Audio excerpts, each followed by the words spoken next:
Vocês devem ter visto, devem ter acompanhado, houve uma decisão tomada pelo presidente da República, uma decisão que já se dizia que iria ocorrer há um tempo, que foi a troca da guarda na comunicação social do governo. A comunicação social do governo vinha sendo tocada pelo ministro Paulo Pimenta, e muita crítica, muita gente reclamando, muita gente apontando o dedo para ele, dizendo que ele não estava atingindo os objetivos do governo. E aí, então, o presidente pegou e colocou como novo ministro da Secretaria de Comunicação, conhecida como SECOM, o Sidônio Palmeira, marqueteiro de campanha e que agora vai assumir a SECOM. Eu não queria analisar aqui as virtudes ou limitações do Paulo Pimenta, as virtudes ou limitações do Sidônio Palmeira. O que eu queria é dizer o seguinte: os nossos líderes, tanto faz se são políticos, líderes empresariais, eles sempre dizem que eles têm um compromisso umbilical com a comunicação. Não importa o tamanho que tenha, se o negócio é grande, se o negócio não é, se é prefeitura, se é governo, se é presidente da República, eles sempre dizem que eles têm uma relação umbilical com a comunicação, que eles estão aí para prestar contas, que eles entendem que é fundamental dialogar direito com a sociedade. Mas quando você vai ver, prestar contas mesmo é algo que governantes e empresários também não gostam de fazer. Reconhecem a necessidade de falar, mas eles querem falar só sobre notícias boas. Não querem falar sobre as coisas quando elas não estão boas, nas horas ruins. Tanto no setor público quanto no setor privado, a vida real é que não há um grande apreço pela comunicação, a não ser quando surge uma crise reputacional, uma crise de imagem, uma avaliação de que o governo precisa, ou a empresa precisa dar um choque para tentar mudar a imagem. E aí estamos com um problema de comunicação. O que é um problema de comunicação e o que é um problema governamental? E é importante a gente ter claro que a maior parte, uma parte, sim, mas a maior parte não guarda qualquer relação das crises com a área de comunicação. Nenhuma relação. O que acaba acontecendo, na maior parte dos casos, são decisões mal tomadas, são atitudes que foram adotadas por governos ou por empresas e que geraram uma crise e que pioraram a imagem da empresa. Não porque a empresa não se comunicou direito. É claro que depois a empresa ou o governo tem que dar um jeito na comunicação para tentar mexer na imagem. Mas a responsabilidade, a origem, não é a comunicação. A comunicação é o mordomo dessa história. É responsabilizar a bala pelo homicídio e não responsabilizar aquele que puxou o gatilho, que é o que acaba acontecendo na maior parte dos casos nas empresas e nos governos. Então vamos lá. O governo tem grandes acertos, a gente tem que admitir. A renda da sociedade, demos ontem a notícia, a renda da sociedade aumentou. Então você tem uma parcela importante da sociedade com renda de classe média, ainda que os números no Brasil, para colocar alguém na classe média, sejam modestos. O fato é, você tem um número maior de pessoas na classe média do que você tinha antes. E isso é muito bom. O crescimento econômico do ano passado, como disse o ministro Fernando Haddad em entrevista ontem, deve ficar entre 3,5% e 3,6%, o que é uma informação muito boa. No começo do ano passado, se projetava um crescimento bem menor, mais modesto, e de repente veio um 3,5%, 3,6%. Ah, vai ser voo de galinha? Não vai ser voo de galinha? Podemos discutir isso, mas é 3,6%. Podia ter sido um voo de galinha com 2%. Né? A taxa de desemprego no Brasil, baixa, o que é muito bom, é algo extraordinário. Isso tudo tem que ser comunicado. E está comunicado. As pessoas sabem, elas sentem na pele que a taxa de desemprego está baixa. Existem casos de empresas que estão com dificuldade de abrir uma filial, de abrir um novo negócio, porque não consegue mão de obra qualificada, preparada. Tem gente que está procurando fornecedor e não consegue, não resolve, não encontra. Está difícil. Isso tudo é positivo. Tem seus efeitos na inflação, mas é positivo. É importante que você tenha uma sociedade com uma taxa de desemprego baixa. É importante que você tenha uma sociedade com uma renda mais alta. Altamente positivo. Agora, o governo demorou, por exemplo, para apresentar um pacote de cortes no orçamento, e o pacote que veio é um pacote extremamente modesto. O que isso tem a ver com a comunicação? O que isso tem a ver com a comunicação?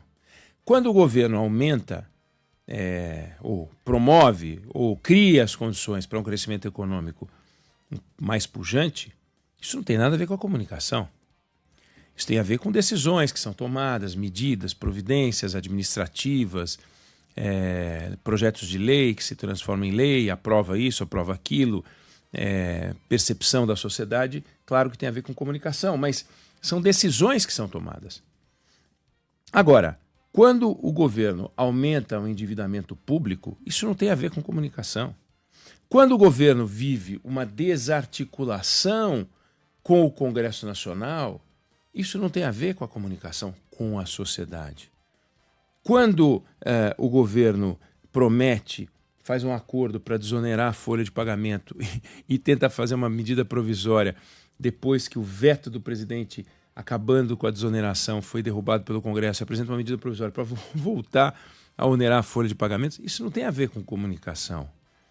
Quando um ministro pega um avião da FAB para acompanhar um leilão de cavalos, isso não tem a ver com comunicação. Não foi o Paulo Pimenta que fez isso, né? Quando um ministro uma ministra pega um avião para assistir uma final de campeonato, isso também não tem a ver com comunicação. Então, no governo Lula, no governo Bolsonaro, no governo Temer, todos os governos, eles são um berço de tensões em que ministros detonam ministros, em que líderes do governo detonam ministros, em que ministros detonam líderes do governo, que ministros falam mal do presidente, que o presidente fala mal dos ministros, e assim vai. São os maiores agentes de intrigas, são os próprios ministros, são os assessores, são os auxiliares, os deputados, os senadores. Então, se a gente olhar a lista de problemas de um governo, a gente vai ver o seguinte: a comunicação é um dos desafios. Agora, dizer que um governo trocando o ministro das comunicações, trocando a SECOM, vai conseguir mudar a sua imagem, é preciso primeiro reunir os ministros e começar a cobrar de cada um deles que façam o seu trabalho, que se credenciem como gestores das suas áreas, que atribuam ao governo, o que é uma coisa que raramente acontece. Aliás, é impressionante como os governantes, os assessores, né, fazem isso com o presidente, com os governadores e tal. Dificilmente, porque às vezes o cargo é fruto de uma aliança política e ele não quer atribuir ao presidente, mas ao padrinho dele, as conquistas na sua pasta. Então ele não fala: por determinação do presidente Lula, estou fazendo isso, a determinação do presidente Lula é que a gente faça aquilo. Alguns fazem. Fernando Haddad faz direto. Mas tem ministro que não quer nem saber. Vai, fala e não quer nem saber. Isso o Sidônio Palmeira não vai resolver. Quem vai resolver é o presidente da República. Então, independente de ser Paulo Pimenta, Sidônio Palmeira, isso não muda, né? Governantes, empresários, muitas vezes, eles produzem prejuízo pelas ações irresponsáveis. Pega, por exemplo, lojas americanas. Você acha que as lojas americanas enfrentaram um problema de comunicação? Elas enfrentaram um problema de reputação. Mas decorrente do quê? De uma fraude, a maior fraude corporativa dos últimos tempos. E isso é muito importante. O governo Dilma, que foi um desastre não por falha de comunicação, foi um desastre porque a Dilma produziu a maior recessão da história do Brasil. Aí a gente pega alguns governantes, por exemplo, o governo Temer, por mais que ele tentasse investir o tempo, energia e comunicação, a popularidade dele era muito baixa, dada a conjuntura. Enfrentou 2 tentativas de afastamento do cargo, uma série de coisas. Entrou com uma fama de golpista, né? Porque os petistas chamavam ele de golpista. É um negócio complexo. Não há um ministro das comunicações capaz de mudar a imagem de uma hora para outra como se fosse num passe de mágica. Isso não é possível. Agora, claro que há muito o que fazer. A gente vê, por exemplo, governos têm marcas. Esse governo não tem ainda uma marca. Não tem uma marca, não definiu uma marca. Não dá para dizer, quando a gente fala o governo Lula é 3 pontinhos. Fica difícil afirmar. O governo Lula é o governo do crescimento econômico? Dá para dizer isso? Não sei. O governo Lula é o governo do desemprego baixo? Essa é a marca que o governo quer ter? Então a definição de marca está muito pouco clara nesse governo. Aí sim, aí tem a ver com comunicação, tem a ver com a integração do discurso naquilo que os ministros falam, naquilo que o presidente fala e aquilo que aparece nas peças, seja nas declarações, nos discursos, seja em peças publicitárias. A publicidade oficial do governo é parte do processo da comunicação e é muito importante. E aí é preciso fazer uma construção de marca. Você pega, por exemplo, certos produtos têm atributos conhecidos que não precisam ser explicados. Tem uma campanha aquela coisa, Coca-Cola é o quê? A Coca-Cola é isso aí. Imagina uma campanha que pode falar, este produto é isso aí. Né? Não dá para falar, governo Lula é isso aí.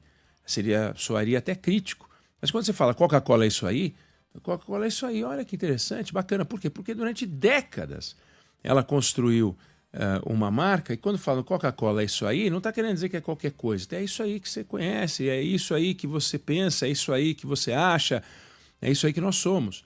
Então, tem alguns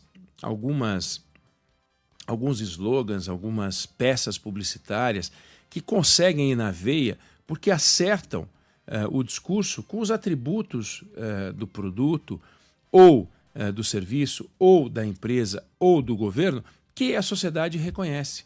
Não adianta tentar inocular na sociedade, incutir na sociedade uma marca que a sociedade não reconhece.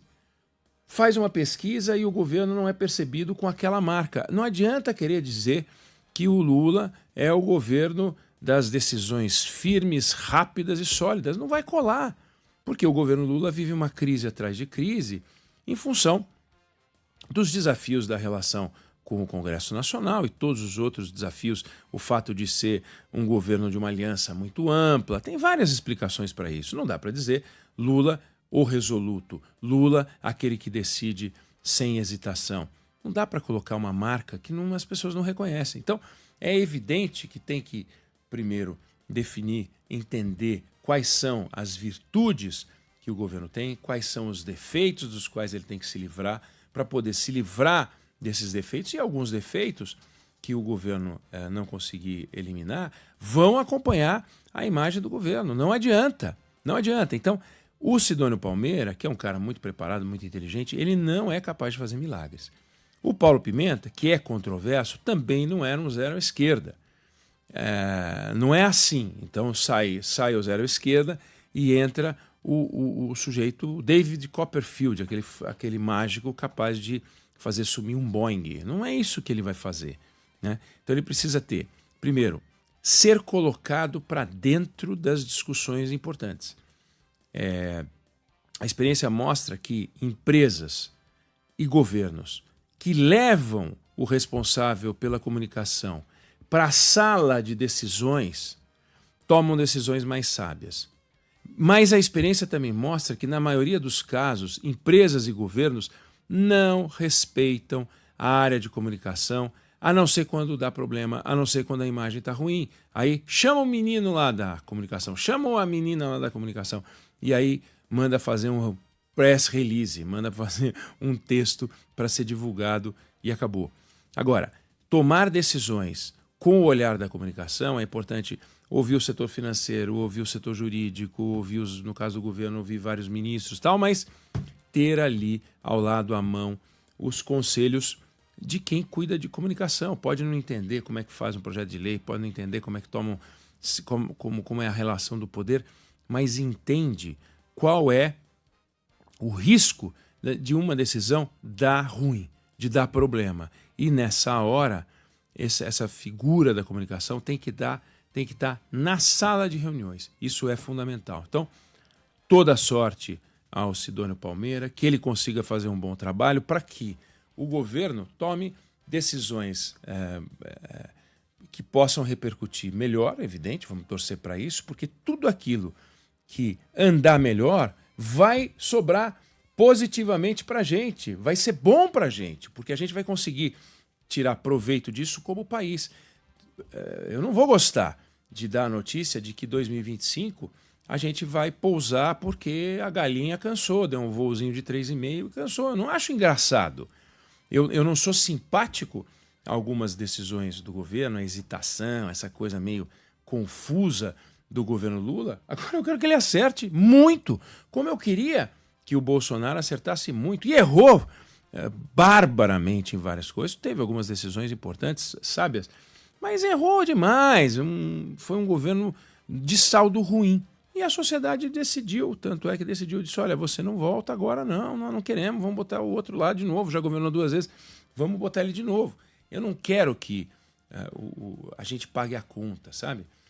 Porque quando o governo erra administrativamente ou na comunicação, a conta vem, é para nós. E isso significa inflação, isso significa juros mais altos, como a gente está vendo, isso significa dificuldade de tocar a vida. Eu não quero isso para os meus filhos, eu não quero isso para os meus netos, eu não quero isso para você. Não sei se você concorda ou discorda, mas essa é a opinião que eu tenho sobre o assunto.